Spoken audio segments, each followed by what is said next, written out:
В осенне-зимний период самым востребованным топливом для обогрева жилищ в Таджикистане является каменный уголь. Самая ближайшая к столице площадка распродажи угля расположена на Гисарском участке трассы Душанбе-Турсунзаде. Цены на каменный уголь здесь колеблются от 40 до 48 дирхам за килограмм. И по словам предпринимателей, они могут снижены при условии покупки больших объемов.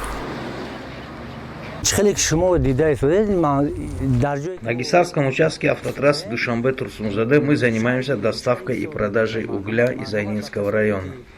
Основными нашими покупателями являются жители Душанбе и Гисара. Цены на них доступны в зависимости от объемов покупок. Чем больше, тем дешевле. Для постоянных клиентов есть определенные скидки.